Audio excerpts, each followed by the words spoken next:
Ako ang inyong Lolo Pael. At ako naman si Kabanong. At ito ang aming kwento.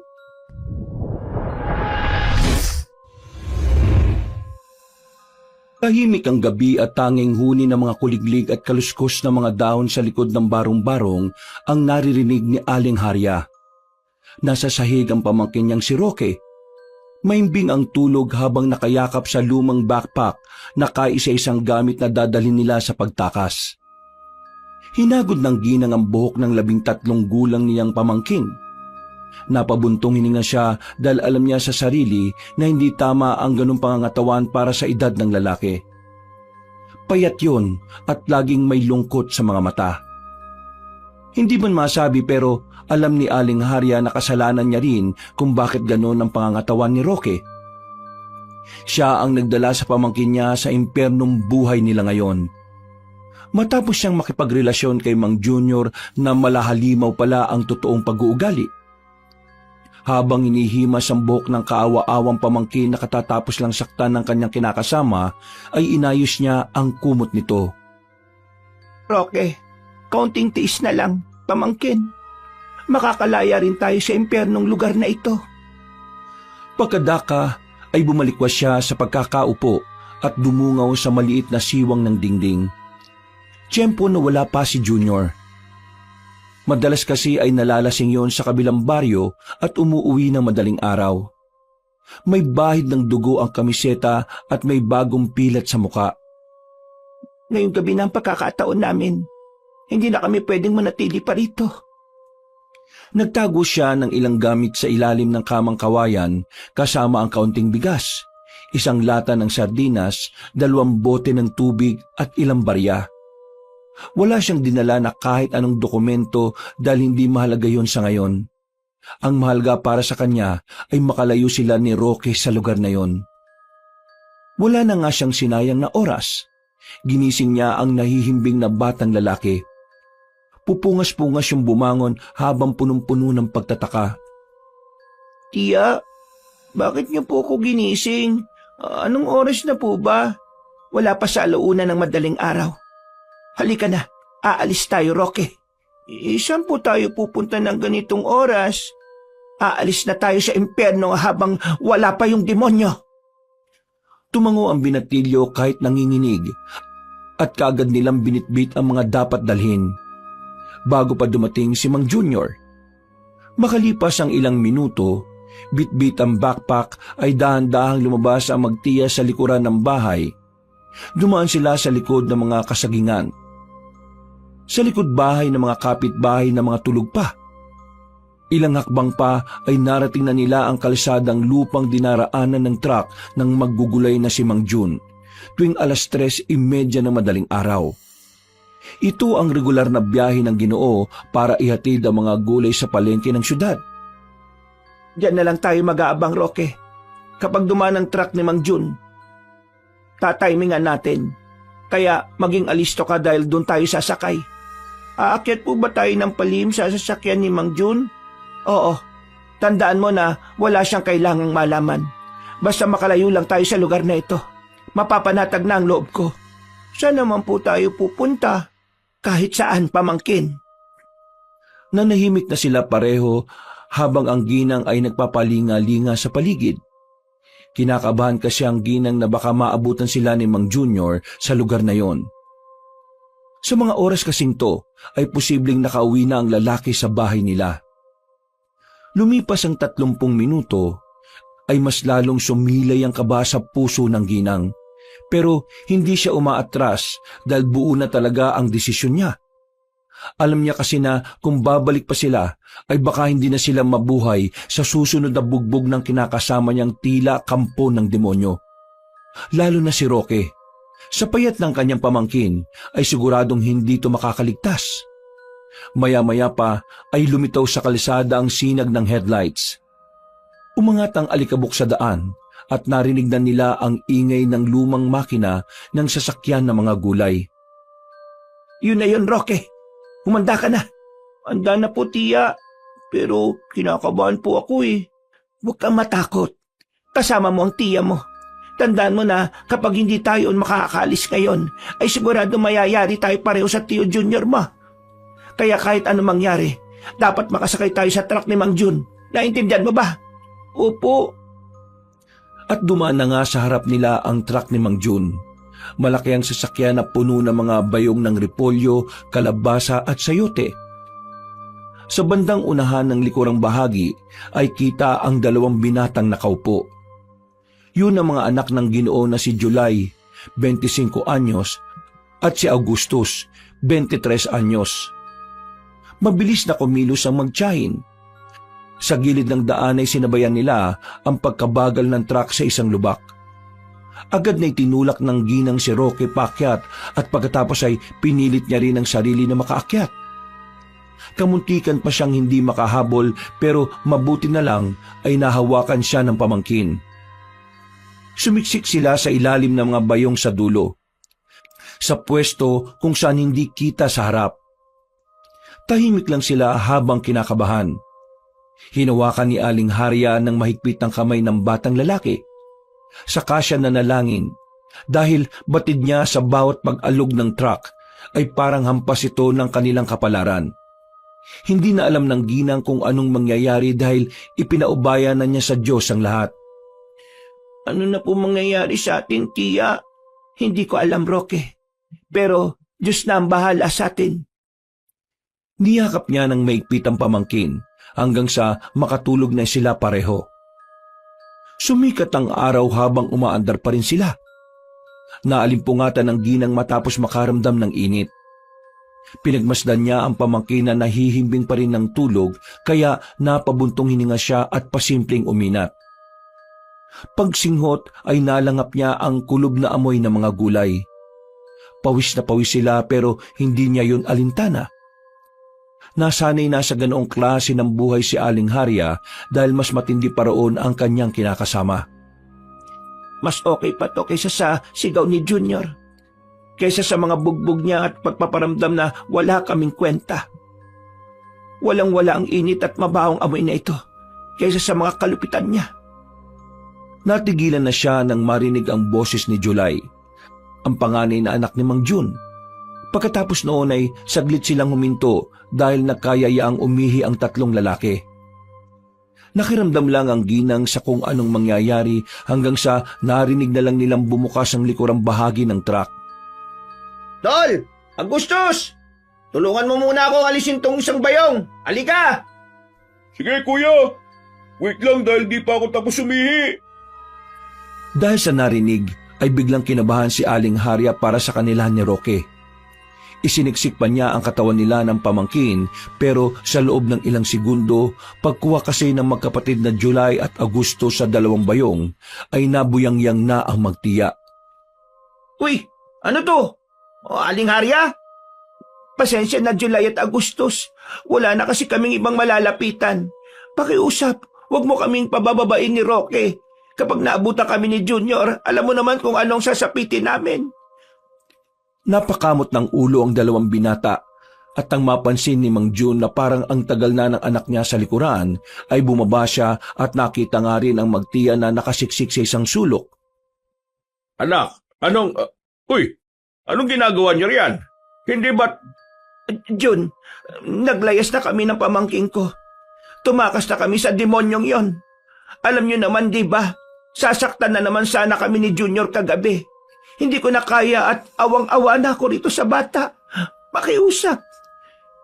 Dadamay mo pa ako sa problema niyo mag-asawa eh. Naku naman Harya Paano kung magtanong ang asawa mo sa akin? Anong sasabihin ko ron? Huwag mo na lang sabihin sumabay kami sa inyo. Total, hindi naman niyo talaga kami pinasakay. Umakas lang kami ng palihim. Ganun na lang. Basta makarating lang kami sa syudad. Wala nang problema. Kung kailangan mo ng bayad pandagdag ng gas, magbibigay ako sa inyo. May 500 pa naman ako dito. Tay, pasakayin na po na muna natin sila. Alam naman natin ang gagawin sa kanila ni Mang Junior kapag nahuli sila ulit. Sige na naman, please Jun. Siguradong hindi lang kami bubugbugin ni Junior. Papatayin pa niya kami kapag nagkataon. Parang awa mo na. Kahit si Roque na lang ang isabay ninyo hanggang sa syudad. Kahit maiwan na ako rito, para mo lang awa. Habang napapaluha ang ginang, ay tahimik na napatingin si Mang Jun sa mga anak na tila sang-ayon naman sa pag-angkas ng magtiya. Maya-maya pa ay nag-angat ng tingin ang Ginoo at nagbuntong hininga na lang. O sige, kung papayag kayong tumulong sa pagbubuhat sa palengke, hindi ko na kayo ibababa rito. Oo, sige. Walang problema sa amin ang pamangking ko, Jun. Tutulong kami sa pagbubuhat ng mga gulay. Pangako. Pero hanggang sa lungsod lang kayo ha. Hindi ko kayo madadala kung saan pa. Oo, Jun. Kami na ang bahala sa sarili namin pagdating doon. Maraming salamat talaga. Utang ko ang buhay namin ni Rocky sa iyo. Pagkatapos ng pag-uusap na yon, ay bumalik na ang lahat sa pwesto. Binigyan ni Agustus ng dala niyang pandesal si Aling Harya na malugod namang tinanggap. Nang panatag na ang lahat, ay nagtuloy-tuloy na ang biyahe nila. Ang akala ni Aling Harya na maayos ng pagbabiyahe patungo sa panibagong buhay ay tila biglang napurnada. Isang malakas na tunog ang narinig nila at kasunod nun ay umuga ang truck bago tumigil. Tay! Flat tayo! Dahil doon ay lahat sila ay bumaba ng sasakyan at pare-parehong napatingin sa na-flat na gulong. Nakita nga nila na may nakausling pako roon. Pako! Tingnan mo tayo. Parang sinadya to ah. May mga pako sa gitna ng daan. Putya naman oh. May nambibiktima yata ng mga biyahero dito ah. Malayo pa naman tayo sa syudad. Ay, naku naman talaga oh. Kung minamalas nga naman. Wala ba kayong reserbang gulong, Jun? Yun nga. At hindi na namin nadala yung isa. Kasi puno na yung truck eh. Ngayon lang din naman kasi kami dumaan dito dahil baharo sa kabilang kalimitan naming dinaraanan. Kailangan nating humingi o humanap ng tulong. Teka, parang may nakita akong karatula sa may pagliko natin kanina eh. Parang may baryo ron. Sino pong pupunta ron, Tay? Kayo na lang ng kapatid mo. May iwan ako rito kasama tong sina Harry at Roque. Tabs, narinig mo yung sinabi ni Tatay ah. Tara na, tumayo ka na dyan. Magmadali na tayo para maayos na yung gulong. Malulugi tayo kapag nabulok yung mga gulay na yan. Ayaw ko maglakad na malayo. Alam niyo naman na yan ang pinakaayaw ko eh. Kaya ka tumataba eh. Kami na lang ni Roque ang sasama sa iyo, July. Mabilis naman kami pareho maglakad dahil sanay kami sa takbuhan lalo na kapag tinatakbuhan namin si Junior. Maiwan na lang po kayo dito, Aling Harya, para makapagpahinga kayo. Hindi rin kami makakapagpahinga rito. Sigurado akong gumagawa na ng paraan yun si Junior para mahabol kami at kapag naabutan niya kami rito, ayaw ko naman na madamay kayo. Kaya sasama na lang kami sa iyo para kung sakali doon na rin kami sa baryo humanap ng masasakyan para hindi na rin kami makaabala sa inyo. Napatungo na lang ang mag-aama dahil alam naman nilang may punto si Aling Harya. Nag-ayos na nga si July ng mga gamit para sa pagpunta sa pinakamalapit na baryo roon. At habang naghihintay, ay nagmasid-masid ang ginang sa palibot ng lugar. Wala talaga siyang makitang ibang nadaan at parang sila lang talaga ang tao roon. Napatingin siya ulit sa truck at habang pinagmamasdan ang gulong na tila pinasabog ng mga nakatagong pako sa kalsada, may kung anong malamig na pakiramdam na dumampi sa batok ng ginang. Parang may nanunood. Napalingon siya sa likuran sa isang puno pero wala naman siyang nakitang kung ano roon. Parang hindi ito aksidente ah. May naglagay talaga ng trapikong pako dito sa daan. Wala tayong choice. Kailangan talaga natin humingi ng tulong. July, sa gubat sa kanan, may nakita akong karatula kanina. Baryo raw ng kulimlim at mga 5 kilometro lang siguro. 5 kilometro? Wala na bang ibang daan? Pasensya ka na, Harya. Pero wala na talaga akong nakitang ibang daan eh. Kung kaya ko lang ang lakaran, ako nang sasama kay July eh. Huwag mo na kaming alalahanin. Sanay nga kami ng pamangkin ko sa hirap. Magpahinga ka na lang dyan. Makakahingi kami ng tulong, sinisiguro ko sa iyo. Maraming salamat naman. Kami ni Rocky ang dapat na magpasalamat kasi tinulungan nyo kaming makalayo sa demonyo kong kinakasama. Aling Arya, Rocky, tara na, ready na ako. Matapos magpaalam ay naiwan na nga ang mag-amang June at Augustus habang sina Aling Harya, Roque at July ay naglakad na ng 5 kilometro para marating ang Baryo Kulimlim. Para mas mapabilis ay tinahak na nila ang gubat. Kung susundan kasi nila ang kalsada ay malayo pa ang iikutin nila at lalo lang matatagalan. Mainit ang araw pero madilim sa loob ng kagubatan. Siksik ang mga punong kahoy at ang mga ugat ay parang mga litid sa ilalim ng lupa. Sa bawat hakbang nila ay may tunog ng tuyong dahon na nadadaganan. Ngunit kakaiba ang pakiramdam na magtiya. Lalo na si Roque na panay ang tingin sa kung saan-saan. Tiya, may sumusunod po yata sa atin. Ha? Sigurado ka ba dyan, pamangkin? Opo, naririnig ko at napapansin ko po eh. Pero para silang nagtatago at biglang nawawala. Kunin-kunin mo lang yun, Roque. Kayo talaga mga bata, oh. Ang lalawak na mga imahinasyon ninyo. Tama ang Kuya July mo. Tahimik kasi masyado kaya nagana ang imahinasyon mo. Kainin mo na lang tong binigay na pandesal ng Kuya Agustus mo. Tumango-tango na lang si Roque at nagpatuloy na sila sa paglalakad.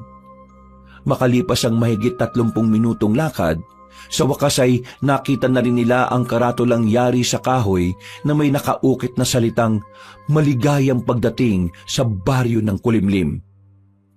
Nakahinga sila ng maluwag lalo na si July dahil sabik na ang binata na makahingi ng tulong.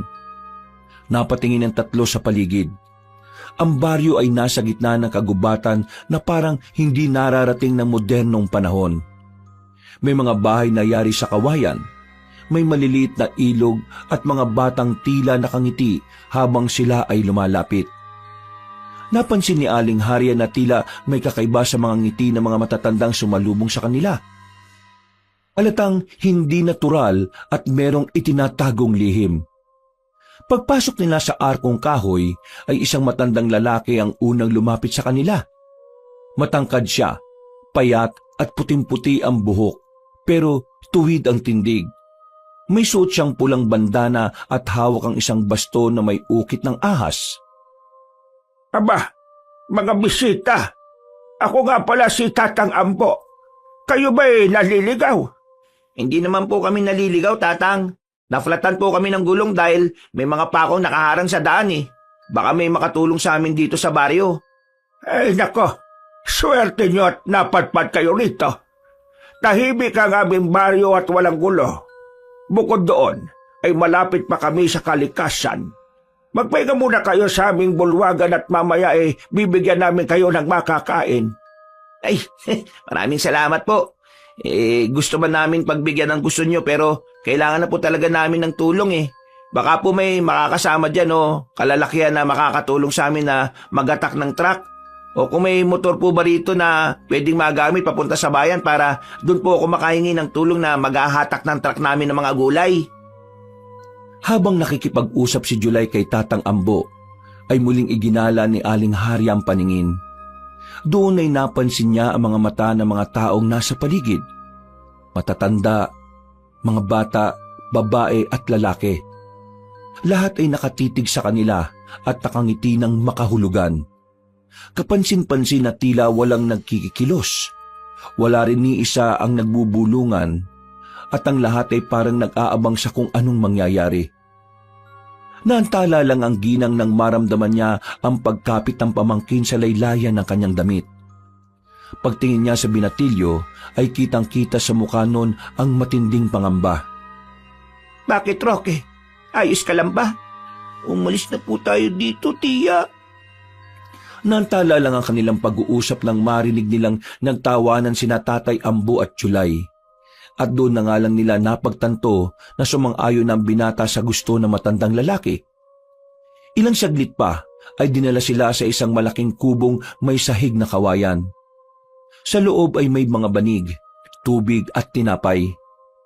Umupo sila at kagad naglapag ng mga gamit na dala nila. Ligtas po ba tayo dito, tiya? Hindi ko alam, pero mag-ingat ka. Huwag kang lalayo sa akin. Habang naghahanda ng makakain nila, ay binalingan ng ginang ang binata at masinsinang kinausap. July, bakit nandito tayo? Hindi ba magagalit ang tatay mo kapag pinaghintay pa natin sila na matagal? Pasensya na po, Aling Arya. Kailangan po natin makisama para mapagbigyan nila yung gusto natin.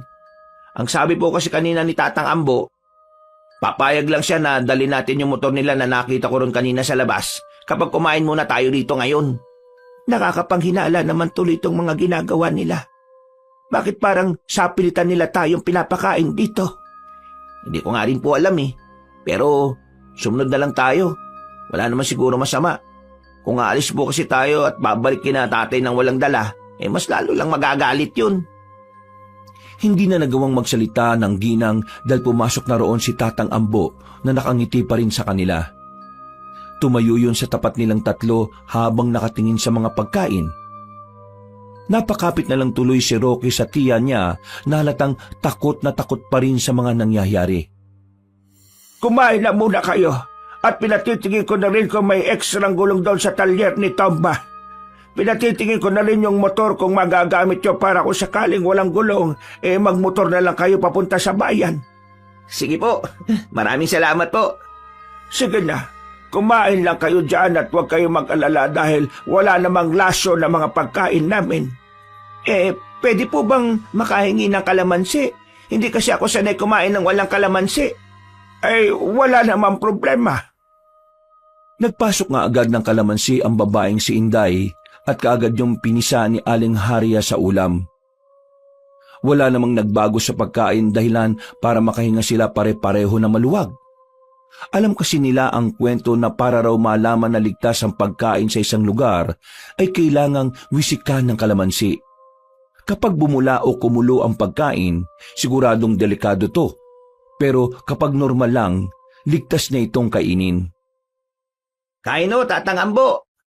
Sige lang at magpakabusog kayo dyan. Oo, hindi ko namin kayo maabala na matagal. Kapag nakahanap kami ng ekstrang gulong o makokontak, aalis din kaagad kami. Walang problema. Pero tsak kong matatagalan kayo kaya habang nandito kayo ay magpahinga lang kayo at maghintay. Oo, sige ho. Habang kumakain sila, ay eksakto na bumuhos ang malakas na ulan. Nagpunta rin doon si Tomba at sinabi nga na walang gulong na kapareho ng sa truck ni Mang Jun. Ang motor naman ay inaayos pa ng mekaniko kaya medyo matatagalan. Pagkatapos kumain ay nagtanong na rin si July kung may telepono roon. Pero wala raw sabi ng mga taga-baryo Kulimlim. Dahil doon ay napilitan ng maghintay ang lahat habang pinatitila ang ulan. Sana, maayos na kaagad yung motor, no? Oo nga hindi ako komportable sa lugar na ito. Kaya kapag naayos yung motor, sasabay kami sa iyo papuntang bayan kung po pwede. Sige po, wala akong problema, Aling Harya. Naghintay na nga lang sila na tumila ang ulan. Habang nakadungaw ang ginang sa bintana, ay napansin niya pa rin ang kakaibang tingin ng mga tao. At sa tuwing lilingunin niya ang pamangkin, ay nag-aalala siya dahil halata ang takot sa itsura nun. Mga bandang 5:30 na ng hapon tumigil ang ulan. Kagad silang binalikan ni Tomba at sinabi nga na malaki ang problema ng motor. Matagal na kasing hindi nagagamit kaya halos hindi na raw gumagana. Napabuntong hininga si July sa sobrang pagkadismaya pero wala naman siyang magawa.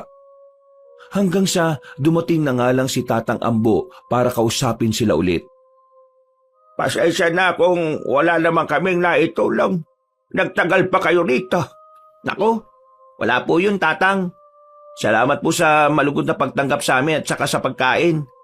Sige po, babalik na lang po siguro kami sa truck kasi nag-aalala na rin yung tatay ko at kapatid ko sigurado. Baka nagugutom na rin yung mga yon. Kaunti lang kasi yung pagkain natira dun eh. Aabutin na naman kayo ng 3 oras niyan kapag naglakad kayo at baka umulan pa.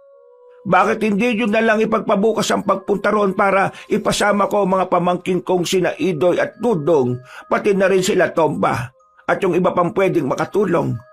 Magpapadala rin ako ng makakain. Po? Talaga po? Oo.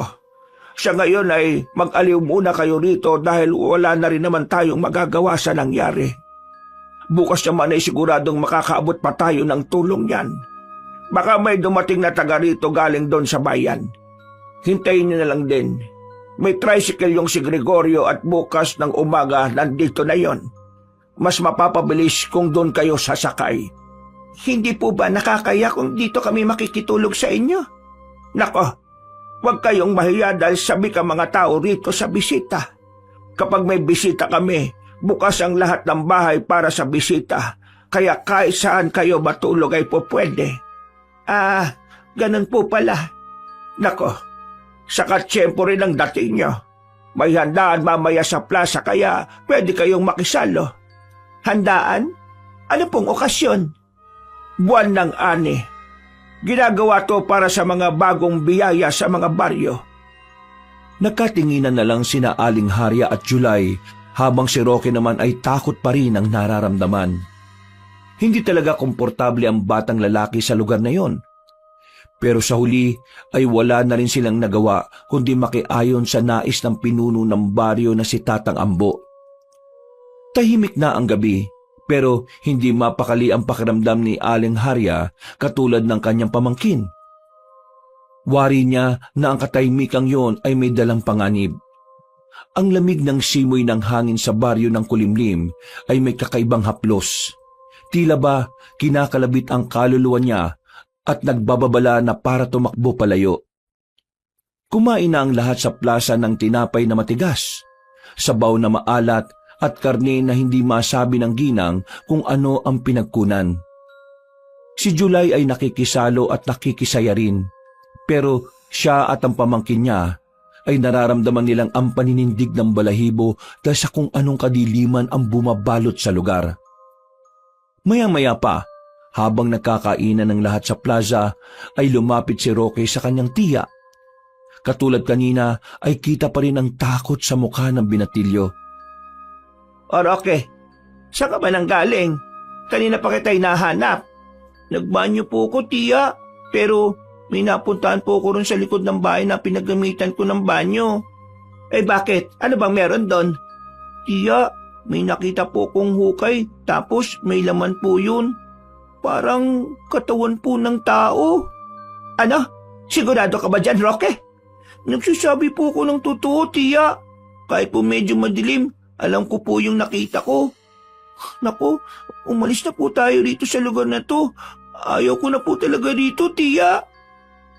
Napatingin si Aling Harya kay Tatang Ambo na ngayon nakaupo sa gitnang lamesa. Nakataas ang baso na gawa sa baon ng nyog. Nakangiti yun na parang walang alam. Pero sa mata na matandang lalaki ay halatang may nagkukubling lihim at kasinungalingan. Ilang saglit pa nga ay naantala na ang pag-uusap nilang magtiya nang biglang nagsalita ang pinuno ng baryo. Habang hindi pa bumubuhos ang ulan, ay ating ipagdiwang ang biyaya ng Kulimlim. Ngayong gabi ay magsasagawa tayo ng ritual ng pasasalamat. At dahil may mga panauhin tayo, kayo ang magiging bahagi ng aming seremonya. Ano? Ritual? Anong klaseng ritual po yun, Tatang Ambo? Isa lang itong simpleng pagpabasbas sa mga bagong salta. Ginagawa ito upang hindi na kayo mabalot ng sumpa ng kagubatan. Hindi na po siguro kailangan. Bukas ng umaga naman po, aalis na rin po naman kami. Nakakabala na po kami ng sobra sa inyo Pero salamat sa mga pagkain at magandang pagtanggap. Dito sa Kulimlim, walang umaalis ng hindi nababasbasan. Dahil sa mga nasaksihang iyon, ay mas lalong kinabahan na magtiya. Hinatak na nga ni Roque si Aling Harya, kaya di na nila nakita kung ano ang ginagawang pagbasbas na sinasabi. Dinala nga ng bata ang kanyang tiyahin sa likod ng bahay na sinasabi niya. At nang makita nila ang nasabing hukay ay ganoon na nga ang pagkagimbal ng dalawa. Kamuntika na silang mapasigaw. Mabuti na lang ay pareho nilang natutup ang mga bibig habang gulat na gulat pa rin. Paano kasi ay kitang-kita nila ang walang buhay na katawan ni Agustus. Duguan ang lieg nun. Dilat na dilat ang mga mata at nakanganga. Tiya, sabi ko na po sa inyo delikado po sa lugar na to. Umalis na po tayo. Mga mamamatay tao po sila. Pinatay nga nila si Agustus, pero nasan si Mang Jun? Tia, umalis na po tayo dito bago pa po tayo mamatay sa lugar na to. Oo, Roque, aalis tayo rito. Pero hindi nila dapat mahalata ang pag-alis natin. Halika na. Mabilis silang umalis sa likod ng bahay at pasimpleng umalis sa lugar na yon. Pero nang nakita ni Aling Harya si July na binabasbasan na ng tubig ay nakaramdam siya ng konsensya. Tumigil ang ginang na ipinagtaka ng kanyang pamangkin. Bakit po, Tia? Hindi pwede tayo lang ang aalis dito sa lugar na ito. Hatak-hatak ang kamay ng pamangkin ay mabilis na tinungo ng ginang kinaroroonan ng maangas na binata. Nagulat naman ng mga tao at napatingin sa kanila lalo na nang bumulong siya. Kailangan na nating umalis dito. Oh, bakit po? Saka ako na ipapaliwanag sa iyo. Kapag nakaalis na tayo dito ng buhay, bilisan mo na. Anong problema, Harya? Aalis na po kami, Tatang. Hindi pa tapos ang salo-salo At saka, akala ko'y nakaunawa na tayong dito kayo magpapalipas ng kape. Basta, aalis na kami. Nagulat ang lahat ng tao dahil sa pagsigaw ni Aling Harya. At dahil doon ay tila biglang mas tumindi ang pagbalot ng kadiliman sa paligid. Ang mga taong kanina ay parang masayahing taga-baryo, ngayon ay nakatayo na. Tahimik, hindi gumagalaw. Ngunit ang mga mata ay nakatitig lang kay Aling Harya, Roque at July. Kahit si Tatang Ambo ay biglang nagbago ang hilat siya ng pagmumuka. Naging seryoso ang matandang Ginoo at tumalim ang mga tingin na para silang nililibak. Dahil doon ay biglang tumayo si July at sumunod na nga sa magtiya. Pero habang nakatitig ang mga taga-baryo ay marahan lang yon na naglalakad palapit sa kanila. Mabilis na umatras sina Aling Harya, Roque at July. Pilit nilang umiiwas sa mga taong papalapit ng papalapit. Kalaunan ay tumakbo sila sa kabilang dulo ng plaza at dumaan sa gilid ng isang lumang bahay. Doon ay nakita nila ulit ang maliliit na hukay kung saan nakahandusay si Augustus. Nanlaki ang mga mata ni July matapos makita ang nakababatang kapatid na wala ng buhay. Hindi niya alam ang magiging reaksyon dahil doon. Napatanga siya sa kawalan. Mabuti na lang ay nahatak siya ni Aling Harya at Roque. Ang kapatid ko! Sila yung mga nag-iwan ng pako sa daan. Kagagawan nila at planadong lahat ng to. Mga mamamatay tao sila, kaya hindi na tayo makakabalik sa truck, July. Anong ginawa niyo sa kapatid ko? Mga kriminal kayo! Hindi lang kami basta kriminal, July. Pagkasabing yun ni Tatay Ambo, ay biglang may kaluskos mula sa itaas. Sa bubong ng isang bahay na malapit sa kanila, ay may gumagapang na figura. Isang nilalang na matangkad, payat, mahaba ang daliri at may pakpak na parang paniki. Dahil mga aswang kami na kagubatan! Takbo na! Dali, July! Roque! Dali-dali na nga silang tumakbo at umalis sa lugar na yon. Pinagmasdan lang sila ng mga aswang na tuwang-tuwa sa mga nangyayari. Nang lumiko sila sa isang iskinita, ay may isang aswang na kaagad sumugod sa kanila.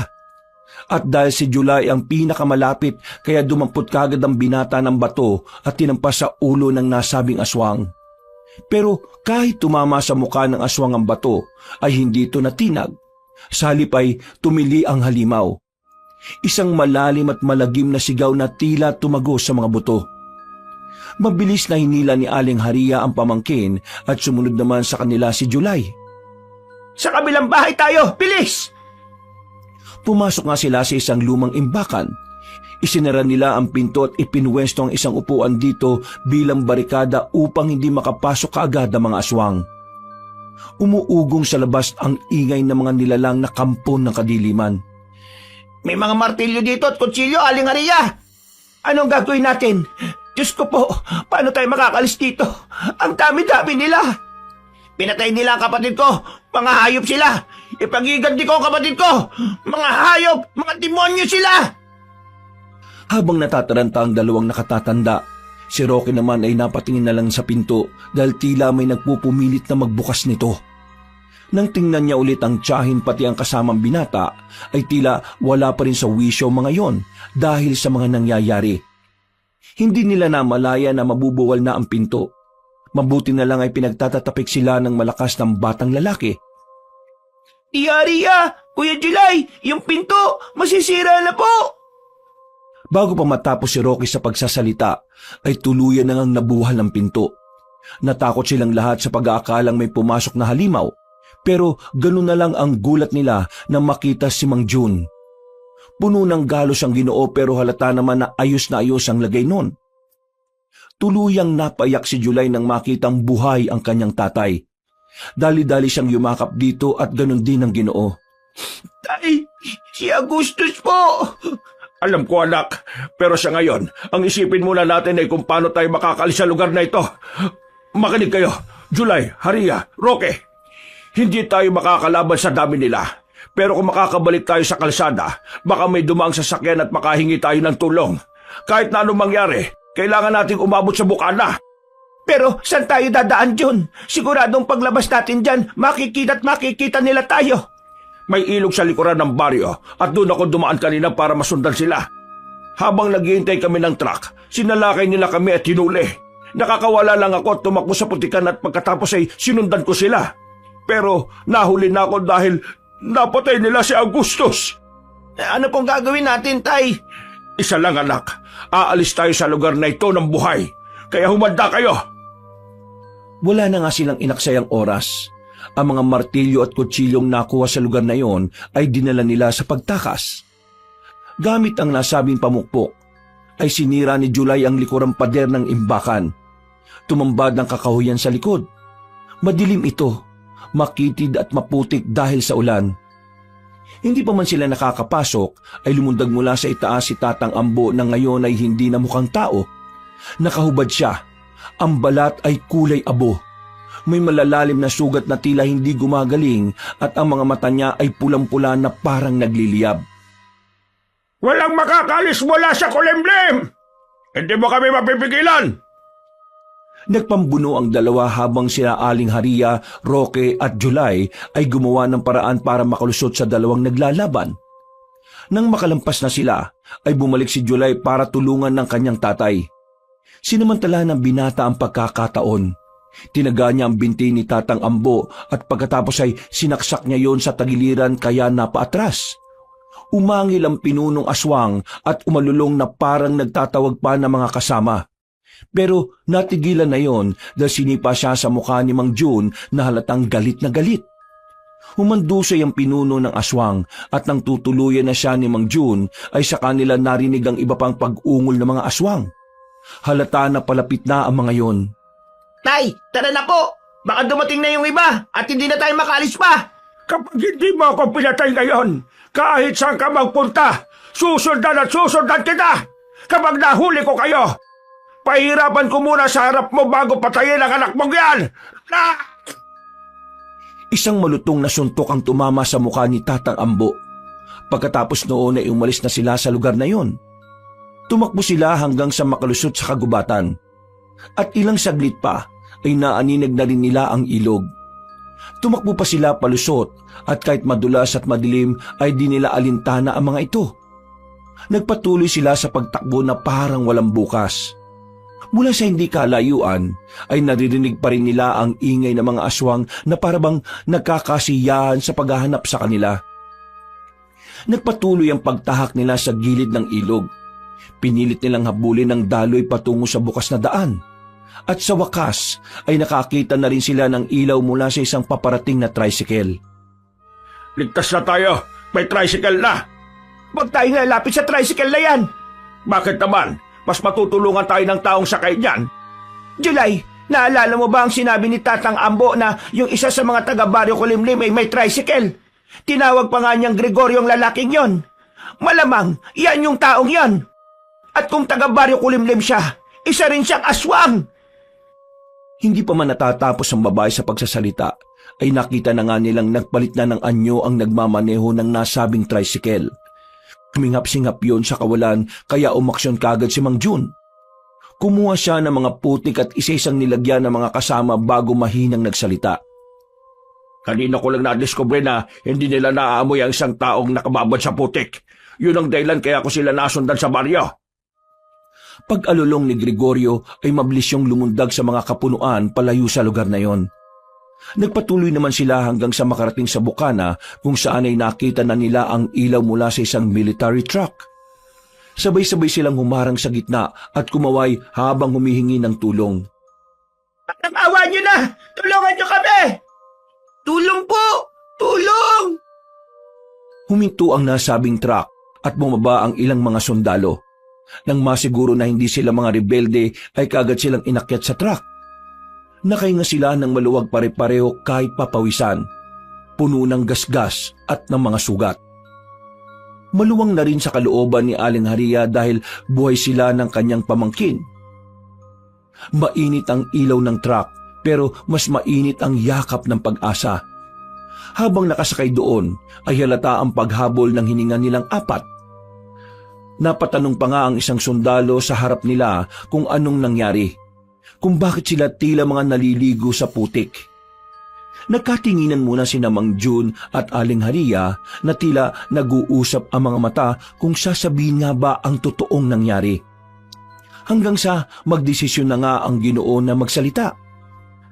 Galing kami sa baryo Kulimlim. Para sana humingi ng tulong dahil nasira ng sasakyan namin ng gulay. Pero ang mga tao ron, hindi sila tao. Mga aswang sila at hinabol kami kaya kami nagtago sa putikan para hindi nila maamoy. Natigilan na si Mang Jun dahil nagtawanan ng ilang sundalo. Pero may ilang nakinig at tila seryoso, kabilang ang magpinsan sina Sargento Aga Marticio at Sargento Mulak Lunisio. May alam din kasi ang mga yon patungkol sa mga aswang dahil laking probinsya sila sa Kabisayaan. Bakit po kayo tumatawa? Sa tingin niyo ba'y gumagawa kami ng kwento? Mag-aaksaya ba kami ng oras na magputik ng katawan kung walang katotohanan ng sinasabi namin? Tiya, tama na po. Hayaan mo ako, Roque. Hindi nila alam ang totoong nangyari kaya nila tayo pinagtatawanan. Alam niyo bang namatayan ng anak si Mang Jun at kapatid nitong si Jolay? Kaya wala kayong karapatang tumawa. Hindi porket pinasakay niyo kami rito may karapatan na kayong pagtawanan ng mga nangyari sa amin. Haria, huminahon ka. Natural lang naman na tumawa ang mga taong hindi naniniwala. Pero mahirap man paniwala ng mga sinabi namin. Totoo yon. May isang baryo ng aswang na malapit dito kaya hindi pa tayo ligtas kahit na nandito na tayo sa truck. Posibleng sinusundan pa rin nila tayo hanggang ngayon. Natahimik ang lahat dahil sa sinabing yon ng Ginoo. Pagkalaon ay magkasunod din na nagsalita sina Sargento Lunisio at Sargento Marticio. Ipinaliwanag ng magpinsang sundalo ang paniniwala nila sa aswang noong nasa probinsya pa sila at hindi pa nadidestino. At habang nagkukwento, wala pang 5 minuto ang nakalipas sa biyahe nang biglang umalingaw-ngaw ang isang matinis na huni mula sa labas. Nagulat ang lahat ng sakay ng truck dahil alam nilang hindi yun gawa ng isang normal na hayop. At sa kasagsagan ng kanilang pananahimik ay muling kumapit ng mahigpit si Roque sa kanyang tiyahin. Tiya, nararamdaman ko na po sila. Nandito na po ang mga aswang. Nasundan na po nila tayo. Eksaktong pagkatapos magsalita ng batang lalaki ay biglang lumipad sa harap ng windshield ang isang nakakatakot na nilalang. Malaki, balingkinhitan, may pakpak na parang paniki at may mga kukot pangil na kasing haba ng daliri ng tao.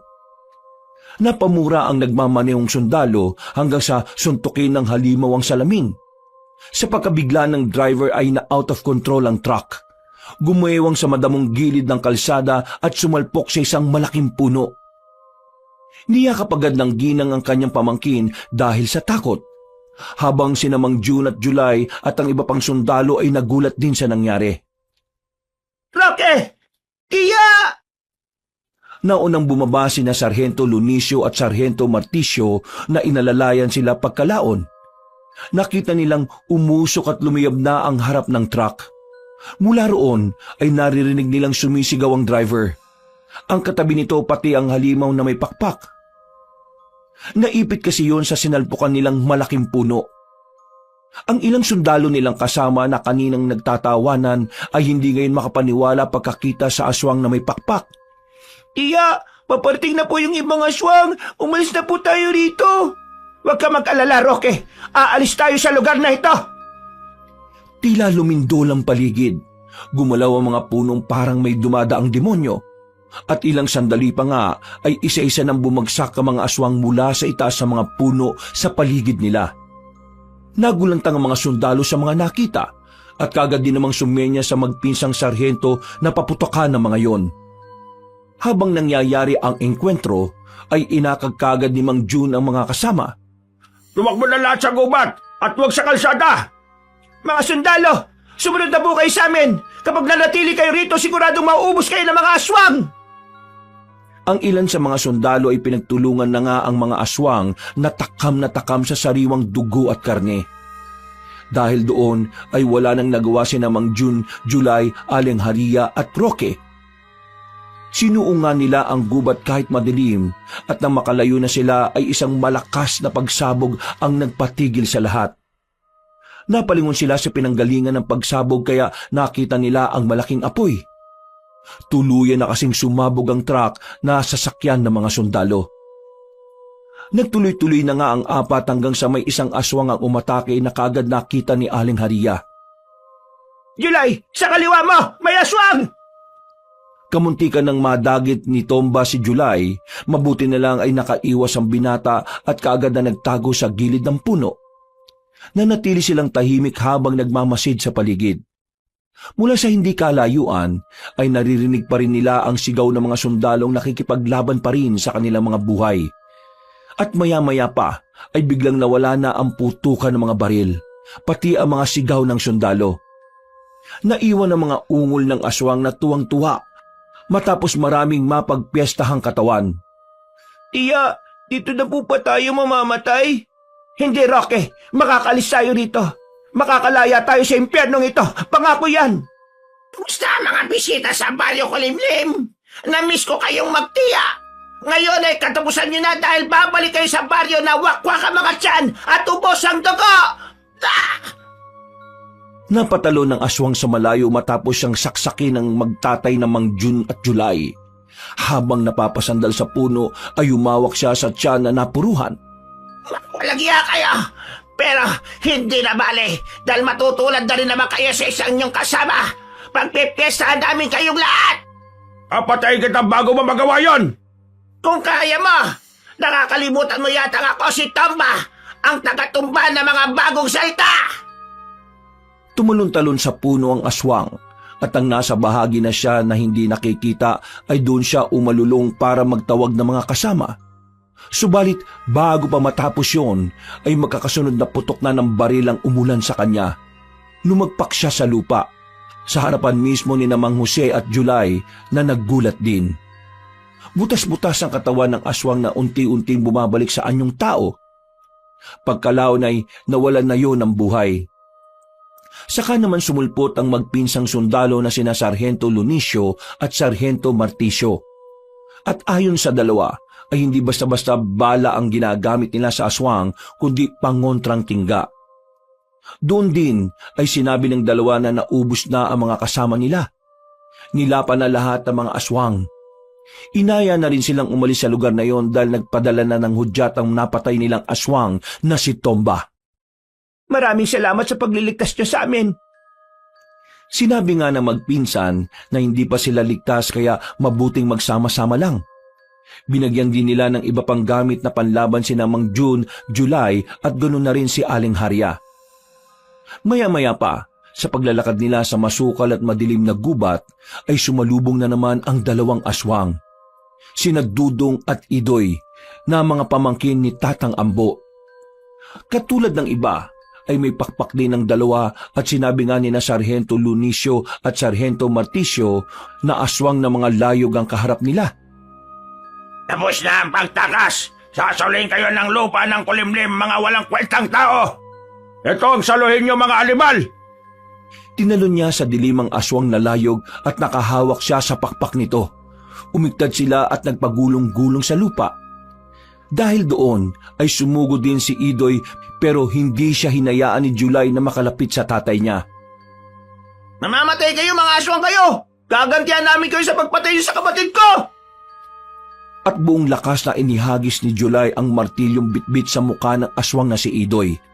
Parehong bumagsak at napatay ang mga aswang na sina Dudong at Idoy. Dali-dali naman silang umalis sa lugar na yon dahil naririnig nila ang iba pang aswang na paparating pa. May mangilan-ngilan pa silang nasa lubong pero dahil na rin sa tulong ng kasama nilang sundalo na halatang sanay sa pakikipagtunggali at maraming alam sa aswang, madali nilang natatalo ang mga kalabang nakakaharap. Ang magtiya ay nakaramdam ng kapanatagan kahit tila malayo pa sa katotohanan ng lahat. Kahit pa wala pa rin kasiguruduhan kung makakaligtas nga sila at aabot pa ng umaga. Meron pang isa ron sa bandang puno. Tingnan niyo! Kagad nagpaputok ng baril si Sargento Lunicio at kahit madilim ay nasapul niya sa noo ang aswang na bumagsak sa lupa na wala ng buhay. Nang meron pang sumunod na maliit na aswang ay inikot ni July ang katawan nito at tinaga ang leeg. Tumalsik ang itim na dugo dahilan para mapaurong ang dalawa pang aswang na susugod sana. Ano? Lumusob kayo! O walang iya kayo! Dumating ang aswang na si Gregorio na nasa anyo ng aswang at sumalakay ito. Mabilis siyang kumilos kaya nagtakbuhan sila palayo at patago. Dahil doon ay mas lumakas pa ang loob ng dalawang aswang na kaninang inaduduwag na. Tiya, natatakot po ako. Mamamatay na po yata tayo dito eh. Ang dami ng mga aswang. Huwag kang matakot, Roque. Dahil hindi tayo papabayaan ng Diyos. Magtiwala lang tayo at manalangin sa Kanya. Hinawakan ng ginang ang kamay ng kanyang pamangkin, saka sabay silang pumikit at nanalangin. Sa isang iglap ay narinig na lang nila ang aswang na si Gregorio na sumisigaw sa tindi ng sakit na nararamdaman. Walang iya kayo mga sundalo kayo! Hindi ako papayag na mapatay niyo ako ng basta-basta! Papatay ko kayo! Papatay ko kayo! Ikaw ang unang mamamatay. Etong sayo. Kitang-kita na magtiya kung paano pokpokin ni July ang tagiliran ng aswang. Tumakbo kagad siya sa gilid ng puno at nagtago at sina Sargento Lunicio at Sargento Marticio na ang sumunod na umatake. Pagka-reload ng kanilang baril, ay magkakasunod nilang pinaputukan si Gregorio na nakaiwas pa noong una. Pero sa ikalawang pagkakataon ay hindi na niya natakasan ng mga tinggang may pangontra. Sinubukan niya pang tumakas pero biglang sumulpot si Mang Jun sa harapan niya habang gumagapang siya. At saan ka pupunta, aswang ka? Akala ko ba kami ang hindi makakatakas, ha? Hindi ako papayag na mapatay niyo ako. Mga mahihila kayo. Ano? Sino ang mahila ngayon? Sino ngayon ang gumagapang aswang? Papatayin kayong lahat ni tatangam mo. Alay ko! Kayong mamamatay at mauubos! Hindi na nga binigyan ng pagkakataon ni Mang Jun si Gregorio. Itinarak niya sa leeg ang matulis na kahoy habang nagkakakawag ang aswang at sa huli ay tuluyan niya itong nawala ng buhay. Nang makita yun ng dalawa pang aswang, ay umangil lang sila habang natatakot. At bago pa sila makatawag ng atensyon, ay pinagbababaril na sila ni Sargento Marticio. Pagkatapos noon ay ilang minuto rin silang natahimik pero hindi pa rin sila tumigil sa paglalakad. Kailangan nilang makahanap ng mas ligtas na lugar kung saan hindi malaki ang lamang ng mga alagad ng kadiliman. Tiya, may apoy puro no? Oo nga no. Mga kasama, may nakita kaming apoy sa banda roon sa kaliwa. Napatingin ang lahat sa direksyon na tinuturo ng magtiyahin. Nang makita nila ang mahinang apoy mula sa hindi kalayuan, ay nagdesisyon silang puntahan yon. Subalit, ayon sa magpinsang sundalo na kasama nila, ay maging alerto sa paligid sapagkat baka posibleng may mga aswang pa rin sa paligid. At habang binabaybay nga nila ang daan papunta roon, hindi nga nagkamali ang dalawang sarhento. Nakarinig sila ng mga kaluskos hanggang sa may mga aswang na namang nagsulputan mula sa kung saan. Parang hindi sila nauubos. Ang dami nila. Huwag kang panginaan ng loob, anak. Makakalis tayo sa lugar na ito. Alam ko naman po yun, Tay. Isa sa kanila ang sumugod kay July mula sa ere. Pero sinalo ito ni Mang Jun gamit ang isang kahoy na poste at itinusok sa tiyan ng halimaw. Ang ilan pa ay pinagtulungan ng magpinsang sundalo na kaagad nilang napabagsak. Ilang saglit pa, nang matuntun nila ang pinanggagalingan ng apoy, ay nakita nila ang isang lumang kubo na sinusunog ng mga sundalo para sa signal fire. Nagtago agad sila sa likuran nito. Samantalang hinugot naman ni Mang June ang lumang lighter sa bulsa. May gasolina to mga pinamuna sa makina kanina. Magsiga pa tayo sa palibot. Dahil natatanda ko sa kwento ron sa baryo natin na ayaw nga raw sa apoy ng mga aswang. Tama, yun nga rin ang pagkakaalam ko. Sumang-ayon ang lahat matapos sumigunda ng magpinsang sundalo na maraming karanasan at alam patungkol sa aswang. At ganoon na nga ang ginawa nila. Tinupok nila ng apoy ang paligid. Kaya nang dumating ang mga aswang, ay bumagal ang mga ito na tila ayaw tumawid sa apoy. At ilang saglit pa nga, mula sa kadiliman ay muling nagpakita ang pinuno ng mga aswang na si Tatang Ambo. Mabuti nagpakita ka rin ulit, hayop ka! Ikaw ang pinuno ng mga aswang, di ba? Kaya umanda ka sa ginawa mo sa anak kong si Agustus. Hindi ko palalampasin ang pagpatay niyo sa kanya. Magbabayad kayong lahat, lalong-lalo ka na! Tignan natin kung sinong matitirang matibay. Kayo na 6 na lang o kami na kahit isa lang ay katumbas na ng 2 ninyo. Puro ka satsat! Kung totoo matapang kang aswang, magharap tayo ng ama sa ama. Ipapakain ko ang mukha mo sa lupa. Hindi ako tanga para gawin yon. Hindi ako naging aswang para magpauto sa isang hamak na tao lang. Siraulo kayo mga sundalo kayo! Mamamatay din kayo! Natigilan na matandang lalaki matapos siyang paputukan sa paa ng magpinsang sarhento. Napaangil din ang mga aswang dahil sa ginawang yun ng 2 sundalo.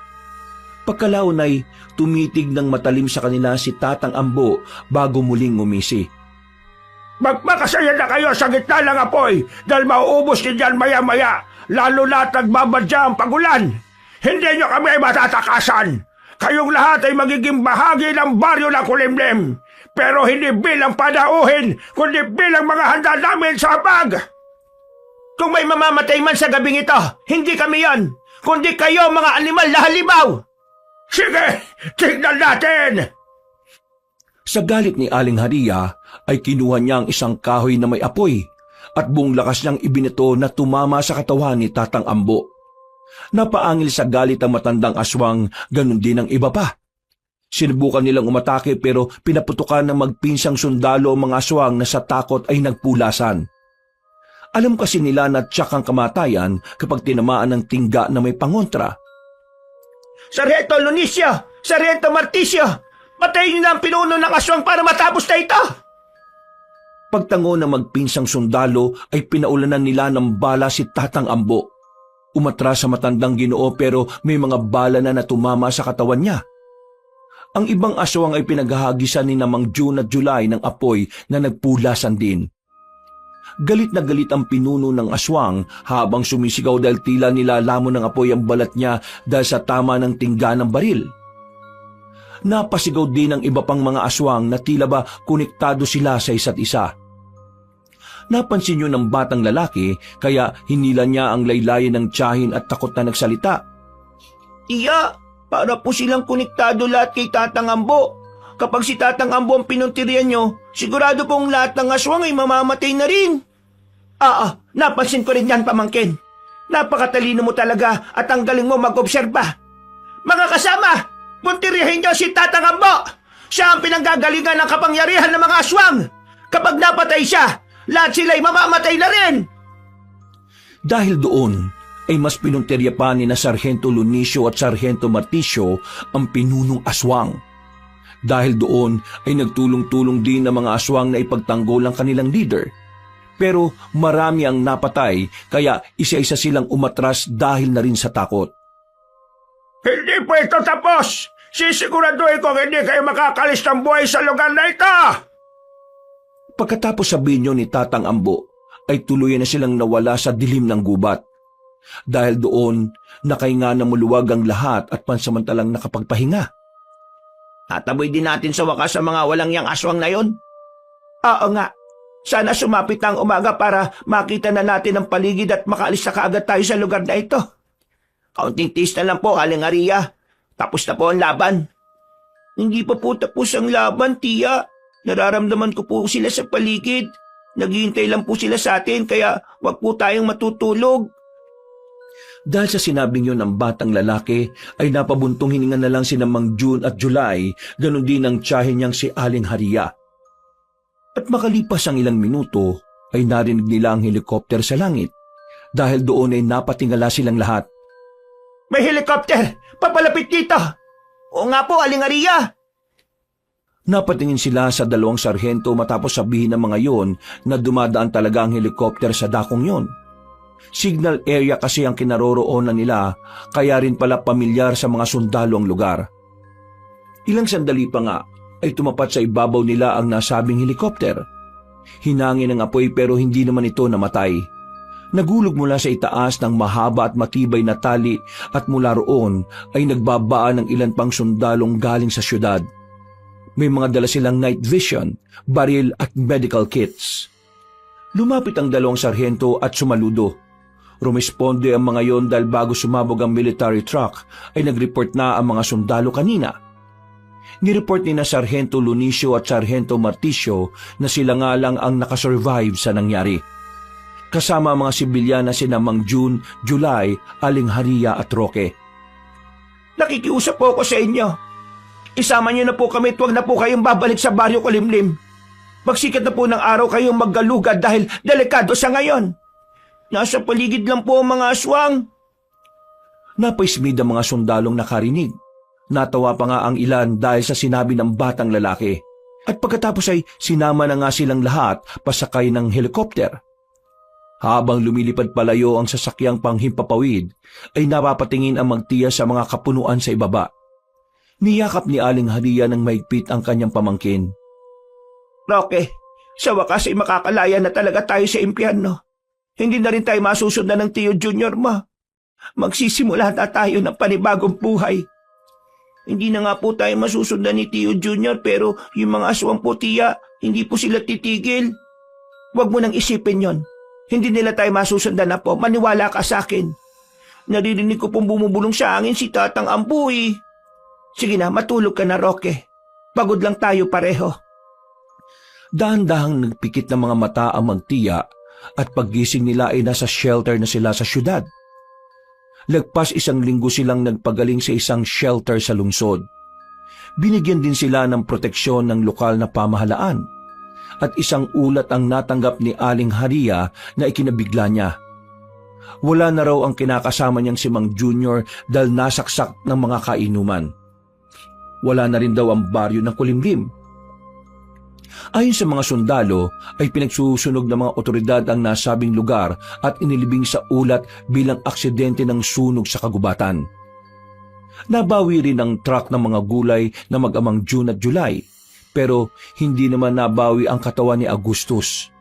Sinasabi kasing kasama na raw itong natupok sa baryo ng Kulimlim. Makalipas ang ilang pang-araw ay lumabas na ang mag-chain sa shelter ng militar. Nabigyan din sila ng panimula ng mga taga roon matapos malaman ang kanilang kwento. Mang June, July, mag-iingat kayo ha.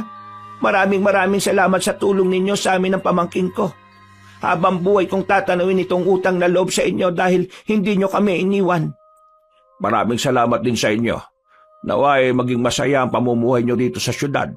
Pagpalain kayo nawa ng Diyos. Ikinalulungkot ko pala ang nangyari kay Agustus.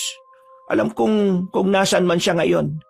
Siguradong ginagabayan niya kayong magtatay. Oo, alam ko naman yon. Sige po, mag-iingat po kayo, Aling Haria. At ikaw, Roque, huwag mong paiinitin ang ulo ng tiya mo, ha? Huwag kang maging pasaway, ha? Opo, Kuya July. Sana nga po, makita po tayo ulit, Mang June at Kuya July. Tutulong po ako sa inyo kapag nakita ko kayo ulit dito sa lugar na ito. Sige, asahan ko yan ha.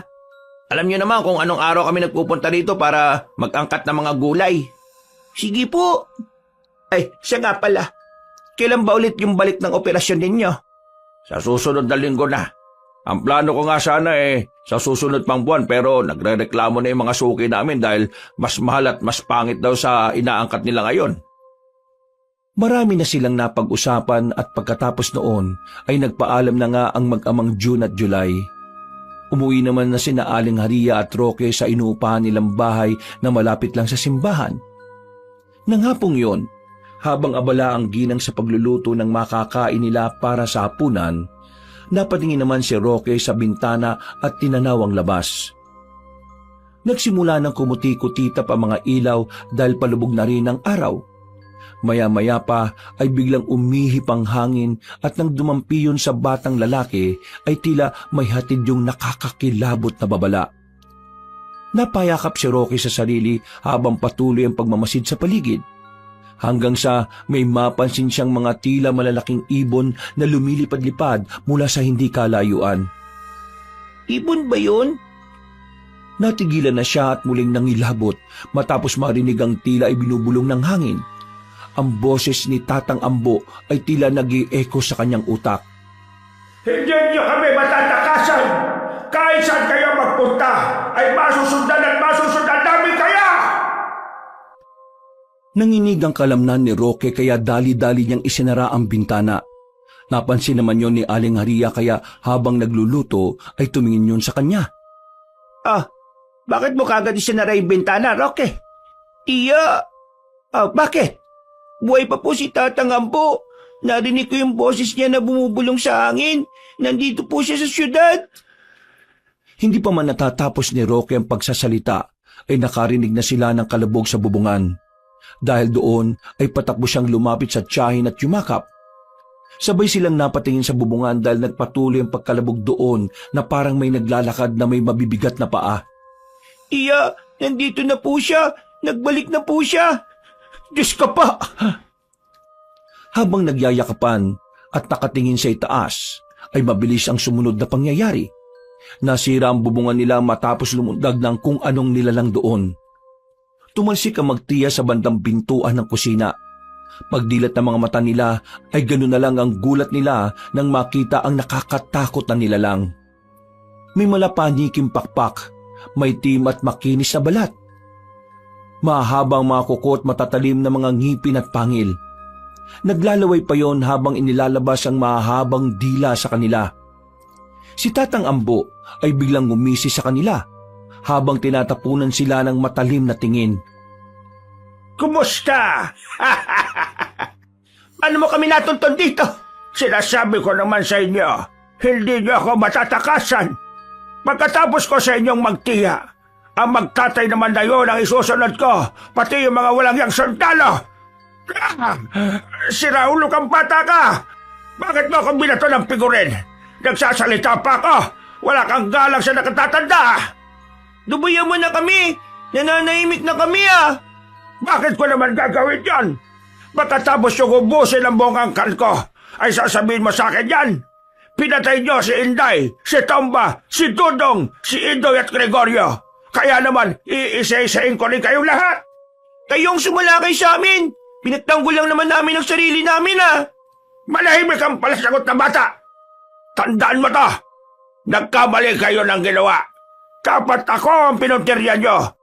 At inulang mapatay dahil kaya ko ulit magparami ng lahi sa maiksing panahon lang. At sisimulan ko yon sa inyong magtiya. Gagawin ko kayong mga kampon ko. Hindi ako papayag na mangyari yan! Matapos na tumayo ang ginang, ay walang kaabog-abog niyang itinulak si Roque palabas ng kusina. Pagkatapos noon, ay kinuha niya ang bote ng alkohol at inihagis yon sa aswang. Pagkatapos noon, ay sumugod siya at pinuntirya ang gasol ng kalan. Natumba ito at mabilis na sumirit ang gas. Hindi na nagdalawang isip ang ginang na sindihan ng lighter na nasa bulsa at hinagis sa kinaroroonan ni Tatang Ambo. Akala mo ba'y basta-basta lang ako matatablan ng ganyang alkohol? Hindi na nakapagsalita ang matandang aswang dahil sa malakas na pagsabog. Pagkatapos noon ay tumalamsik si Aling Haria sa labas ng kusina. Nasunog ang kitchen area at sinikap naman na bumangon ng ginang kahit nahihilo siya at duguan sa tindi ng natamo. Nabingi rin siya sa lakas ng ugong at habang iginagala ang tingin ay nakita niya sa bandang kaliwa si Roque na umiiyak. Pero hindi niya naririnig ang kung anong sinasabi ng batang lalaki. Tila nag-slow motion kasi ang paligid dahil sa nangyari.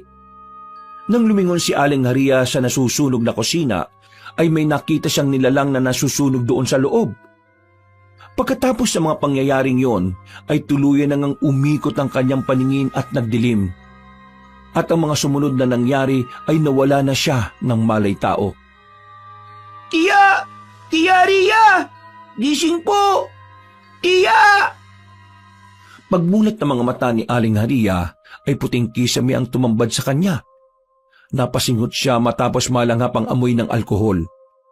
Iginala niya ang tingin sa palibot ng tahimik na paligid na pinaiingay lang ng mahinang pagtiktak ng wall clock na nasa dingding. Dahan-dahan niyang ipinaling sa kaliwa ang tingin dahilan para makita niya ang pamangkin na si Roque. Nakaupo yun sa gilid ng kama habang hawak ang kamay niyang nakabenda. Roque, Tiya, gising ka na po, Tiya. Salamat po sa Diyos na gising ka na po. Nasaan tayo, pamangkin? Anong ginagawa ko rito? Anong nangyari?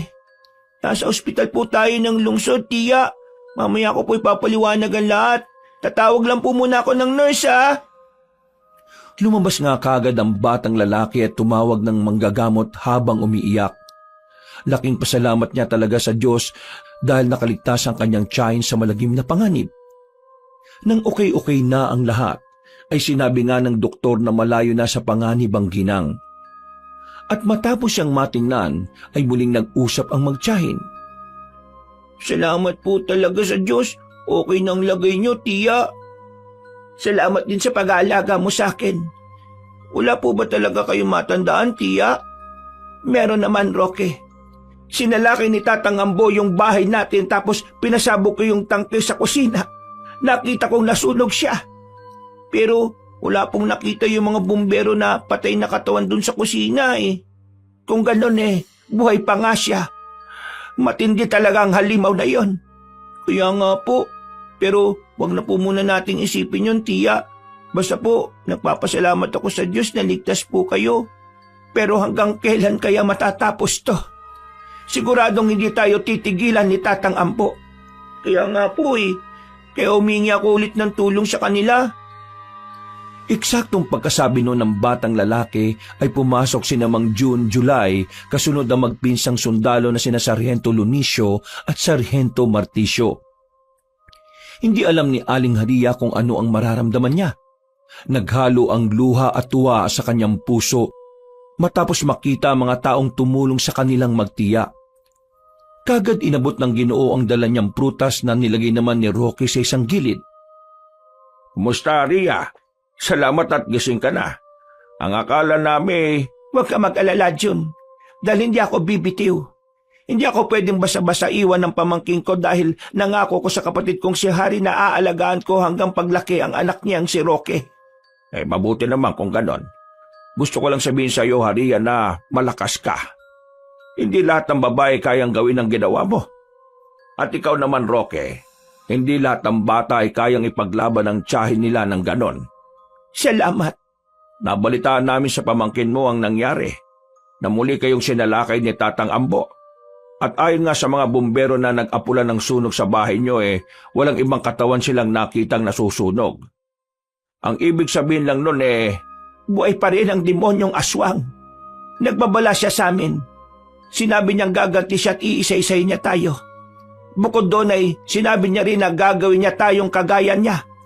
Aalipinin niya tayo sa sumpa ng pagiging aswang. Kaya nga kami naparito. Nakausap na kami ni Sargento Lunicio at Sargento Marticio at handa silang tumulong ulit sa ating kasama ang ilang sundalo. Ang tanong ay kung maniniwala ba ang mga ibang sundalo sa atin? Sa pagkakatanda ko tinawanan nila tayo matapos kong sabihin ang totoong nangyari. Ipinaliwanag ng magpinsang sarhento na ang isasama nilang mga sundalo ay katulad din nilang naniniwala sa mga hindi pangkaraniwang bagay. Kung ganon, ano ang gagawin natin para matapos na ang lahat ng ito? Nagsasawa na rin akong tumakas ng tumakas. Panahon na siguro para tayo naman ang lumusob sa walang hiyang aswang na iyon para matuldukan na ang kasamaan niya.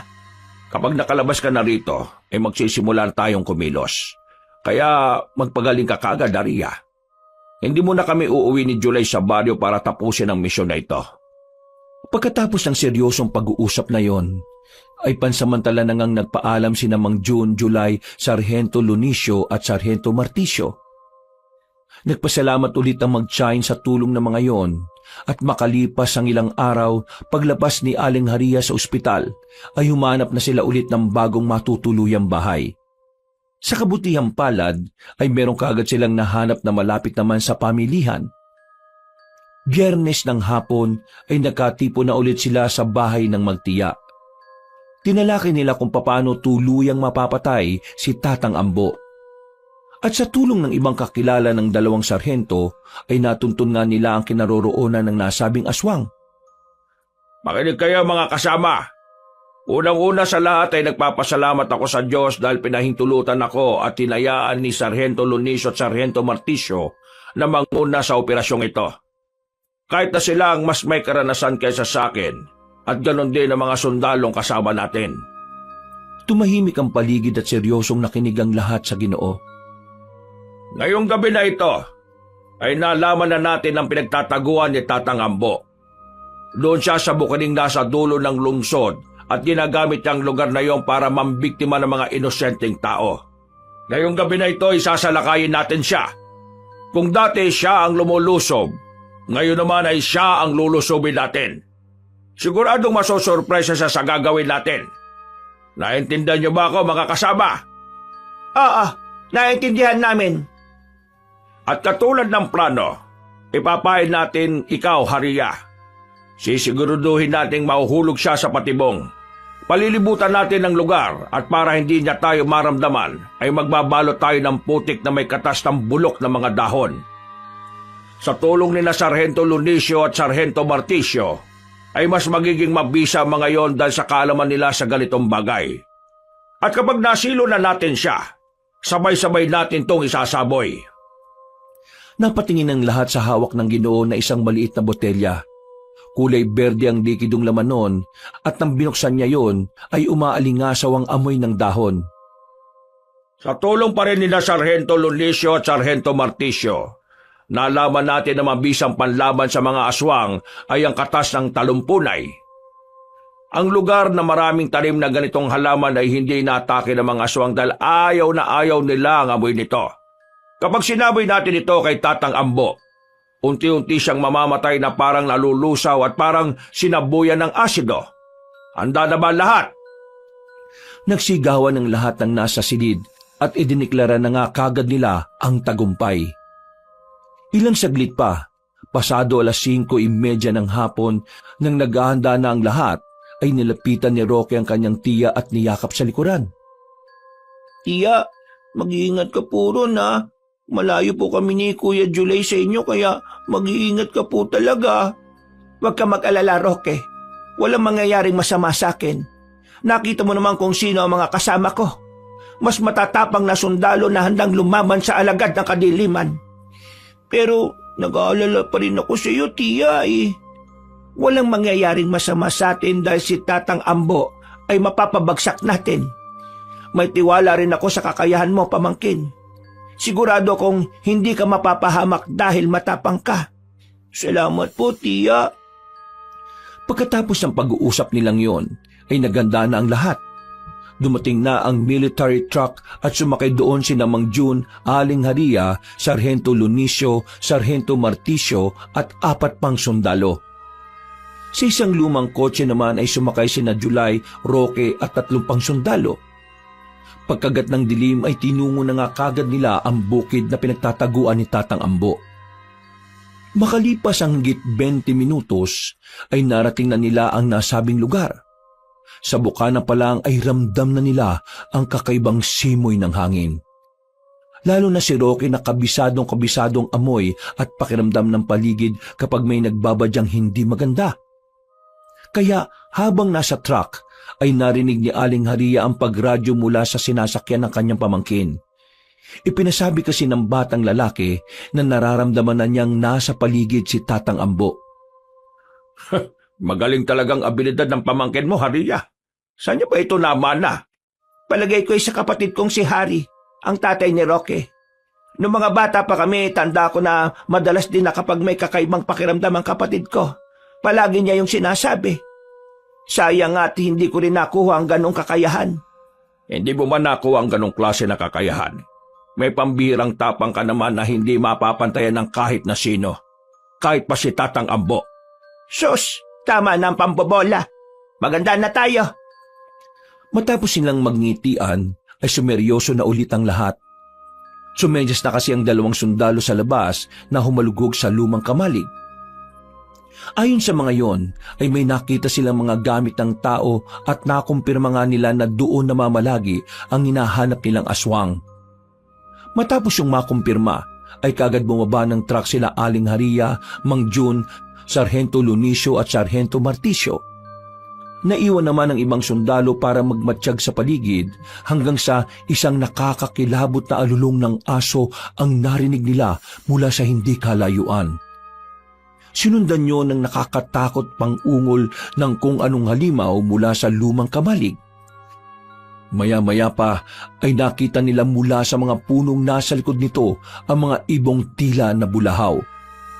Nakarinig na rin sila ng nakabibiging tunog ng pamilyar kina Mang Jun at Aling Haria.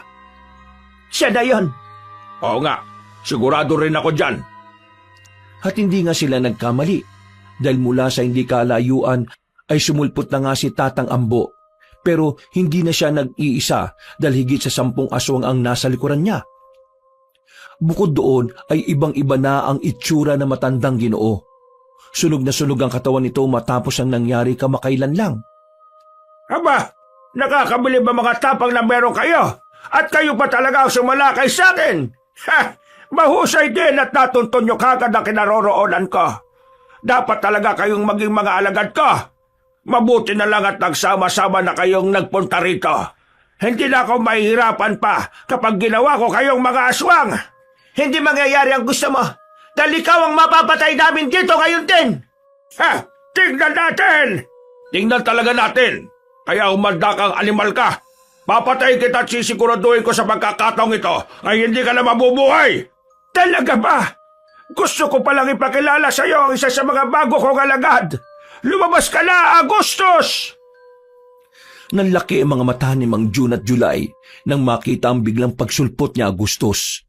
Pero kakaiba na ang itsura ng matabang lalaki dahil lalatang patay na to na tila pinilit na lang pabangunin sa hukay. Hala! Nagulat ka ba, Jun? Dapat ay matuwa ka dahil napili ko ang anak mo na maging alagad ko. Dahil para kapag ginawa ko rin kayong aswang, ay magkakasama-sama na kayo. Kumustahin mo naman ang anak mo nga maranhig? Ang sama mo talagang hinayupa ka. Pagbabayad ka sa ginawa mo. Hindi ko ito palalampasin. Humalakak ng malademonyo si Tatang Ambo at pagkatapos noon ay inutusan na nitong sumalakay ang amaranhig ng si Agustus. Walang pag-aalinlangang sumalakay ang matabang lalaking aswang at nang itutok ng mga sundalo ang kanilang baril ay pumigil si Mang Jun. Nag-request siya sa mga kasama na siya na ang bahala sa aswang na yon. Si July naman, habang nasa lumang sasakyan, ay napapayak na lang sa galit kaya hinawakan siya sa kamay ni Roque para mapakalma. Sa uli ay si Mang Jun ang tuluyang kumitil sa buhay ng anak na naging amaranhig. Binaril niya yun sa ulo gamit ang tinggang pangontra aswang. Napalod si Augusto sa tila ba nalulusaw na humandusay sa lupa. Nakakatuwa naman pagmasdan ang muling pagkikita ng mga ama. Ikaw mismo, Jun, ang pumatay sa sarili mong anak. Mamamatay ka na! Dahil sa galit ay sumugod na namang mag-isa ang Ginoo, kaya sumunod na rin ang iba pang mga sundalo. Napapangiting sumenyas naman si Tatang Ambo sa mga bagong alagad na kagad umatake sa mga sundalo. Sila July at Roque naman ay nanatili sa loob ng lumang sasakyan kasama ang 3 mga sundalo habang ang lahat ay nakikipaglaban sa labas. At mabilis nga ang mga sumunod na pangyayari. Kitang-kita na nadihado si Tatang Ambo dahil sa malalakas na pangontra ng mga sundalo. Talagang pinagandaan nila ang laban na yon. Nang makita ng mga matatandang aswang ang pangyayari ay tumakas na ulit siya. Pero hindi hinayaan ni Mang Jun at Aling Haria, Sargento Lunicio at Sargento Marticio na makatakas ang kalaban. Magkakasunod na pinaputukan ang magpinsang sundalong si Tatang Ambo na tinamaan sa magkabilang pakpak. Lumagapak ang matandang lalaki. At mula sa harapan niya ay sumalubong ang iba pang sundalo na umikot na may bahid ng mga putik sa katawan. Napapalibutan ka na namin at mag-isa ka na lang! Magbabayaran mo lahat ng ginawa mo, Tatang Ambo! Humanda ka! Wala ka ng takas ngayon. Walang yakang aswang ka. Ha! Subukan mong tumakas sa amin ngayon kung kaya mo! Sino naman ang nagsabi sa inyo na tatakas ako? Handa na akong harapin ang kamatayan, pero hindi lang ako ang dapat mamatay, kundi tayong lahat! Nagtaka sila nang makita na may kinuwang supot na matandang lalaki. May nakita silang kulay pulang ilaw mula sa loob ng supot at nang buksan yun ng aswang ay ganun na lang ang pagkabigla ng lahat ng mga sundalo. Ano yan? Bomba yata yan! Napatingin sila sa dalawang sarhento matapos yung sumigaw na pasabog na ang dala ng matandang aswang. Tignan natin kung matatakasan niyo itong lahat! Sinabihan silang lahat na tumakbo pero tila huli na ang lahat. Isang malakas na pagsabog ang naganap at ikinagulat ni na July at Roque mula sa lumang sasakyan. Tia Ria! Tatay! Dali-dali silang tumakbo sa kinaroroonan ng pagsabog at gano'n na lang ang gulat nila nang makita ang nangyari. Maraming lasog-lasog na katawan ang nagtalsikan na parang angging ulan. At sa kabutihang palad ay kagad nakapagkublisin ng Mang Jun at Aling Haria, Sarhento Lunicio, Sarhento Marticio at iba pa. Ang siguradong namatay lang sa pagsabog ay si Tatang Ambo at ang katawan niya pala ang nagkalasog-lasog kasama ng iba pang aswang. Dahil doon ay umiyak na tumatakbo si Roque at yumakap ng maigpit sa kanyang tiyahin. Ganon din ang ginawa ni July sa kanyang tatay Jun. Tiya, wag mo na po akong iiwan para mo nangawa. Kayo na lang po meron ako eh. Huwag ka mag-alala dahil hindi kita iiwan, Roque. Nangako ko sa tatay hari mo. Salamat po, Diyos po. Salamat po talaga. Malaya na talaga tayo, Roque. Totoong malaya na tayo sa impyerno. Habang nag-iiyakan ay eksakto naman na nagdatingan ng mga kapulisan at militar dahil sa malakas na pagsabog na naganap. Lumipas ang isang linggo ay patuloy na nagpagaling sina Aling Haria at Mang Jun sa ospital kasama ang iba pa.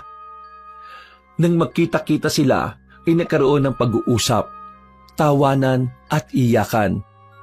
Lalo na si Roque na ngayon ay mas masigla, mas marami ng tanong at mas matibay na rin ang loob. Nailibing na nga rin sa maayos na sementeryo ang labi ni Agustus na labis namang ikinatuwa na mag-amang June at July.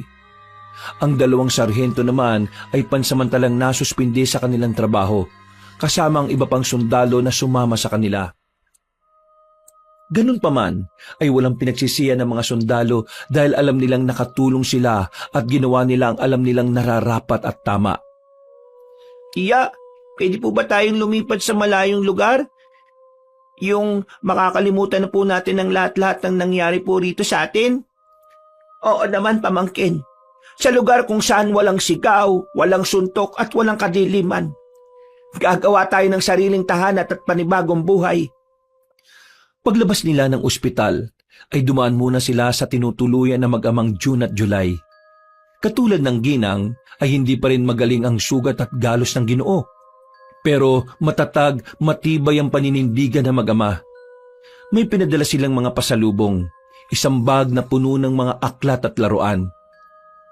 Para pag nababagot ka, may kaibigan kang bitbit. Magbasa ka't maglaro katulad ng isang normal na bata. Kalimutan mo yung lahat ng nangyari at magsimula kayo ng panibagong buhay. Salamat po, Mang Jun, Kuya July. Isang linggo pa ang lumipas, lumipat na ang magtiya sa isang maliit na komunidad sa isang probinsya. Malayo sa dating buhay, sa dating bangungot. Nagsimulang maging lamandera si Aling Haria habang si Roque naman ay nag-aral na tulad ng isang normal na kabataan. Wala mang karangyaan ay puno naman ng katahimikan at pagmamahal ang kanilang tahanan. Isang araw ay muling nagbakasyon ng magtiya sa syudad at doon nga ay muli nilang nakita ang magtatay na June at July. Tuwang-tuwa ang lahat dahil malaki na ang pagbabago ng kani-kanilang mga buhay. Sa biyaya ng Diyos ay natahimik na ang lahat dahil wala na rin naman ang pinuno ng mga aswang na si Tatang Ambo. Nabuhay sila ng payapa maging ang buong probinsya ay nalayo sa anumang banta ng mga aswang. Nang nasa tamang edad na si Roque, ay palagi niyang ikinukwento sa kanyang girlfriend na si Sarah ang naranasan nila sa probinsya.